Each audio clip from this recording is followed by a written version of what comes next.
heading down to southern Utah to do some camping. And we got the four-wheelers and the little motorcycle. And we are gonna have an awesome time. I cannot wait to get there. We are all packed up and ready to go.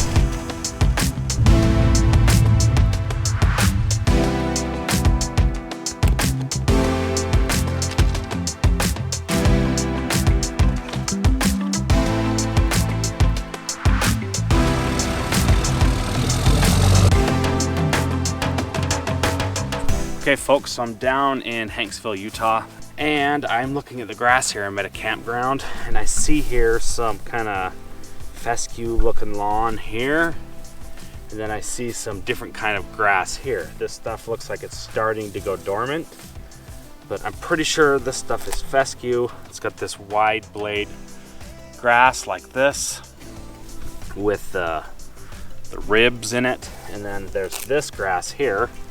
And I am pretty sure that this is Bermuda grass. Looks like this. Looks like the Bermuda's kind of growing, kind of patchy all through here. And eventually the Bermuda will probably just take over this whole area. So it's just kind of interesting to see the different mixed grasses. So if you can kind of see, it's kind of patchy, but this is a simple little campground that we stopped at to get some water and to dump the sewer. We're on a vacation and doing some ATV and four-wheeling, and we just kind of wanted to show you that. So there is indeed Bermuda in Utah.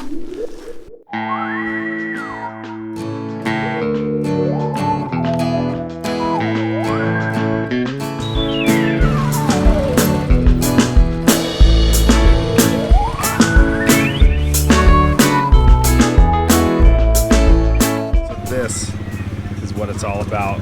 Sitting, chilling, drinking a Coke, doing some ATV four-wheeling, motorcycles. Fun place to be.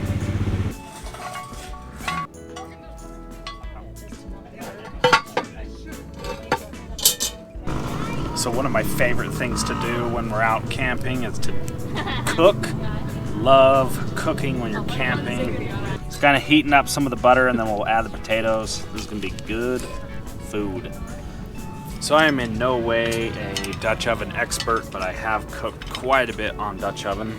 So I have about 6 or 8 coals on the bottom, and then put probably double that. Generally you take the size of the lid. This is a 12-inch, and you do about 1.5, so about 18 coals. And on the bottom you generally do about 3 less than what the lid says. So if it's a 12, you do like 9. So you can take them and stack them like this. But that will generally give you too many coals on the bottom versus the top. And so if you're gonna do this, you gotta constantly be rotating it, rotating the coals. So on the top here, I want about maybe 15 or something. This is how I do it, and it seems to have worked fine. So I find that cooking with a Dutch oven, you constantly want to be turning the lid 1/4 turn like this. So you take it, turn it 1/4 like that, and do the same on every Dutch oven you have, and then the same for the pot. So you turn the pot 1/4 this way, then you turn the lid 1/4 this way. And what that does, it just kind of evens out the hot spots that you're gonna have. So cooking Dutch oven's easy to do. Just gotta kind of just try it. Done this quite a bit for camp cooking. I like the Dutch ovens with the legs, so you can use the briquettes. Dutch oven, I find, is a lot of babysitting, but it's well worth it. It turns out fantastic almost all the time.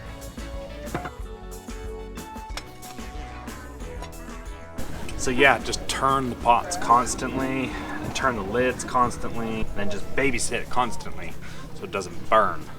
We got a problem here. He wasn't in first gear, right? Yeah, I was in third.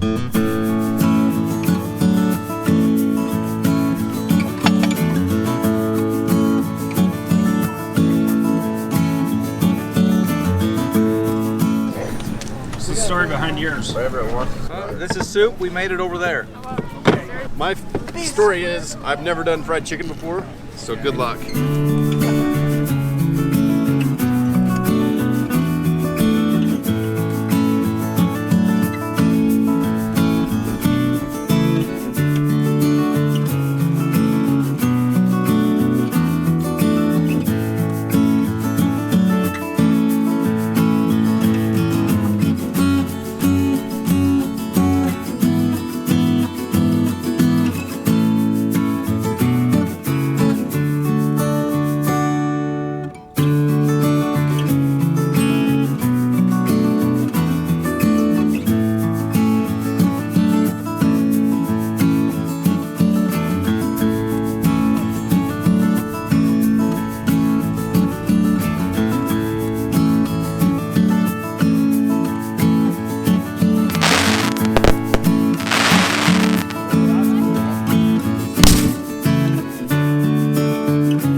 awesome time. This place was so fun. Down near Hanksville, it's called Canesville.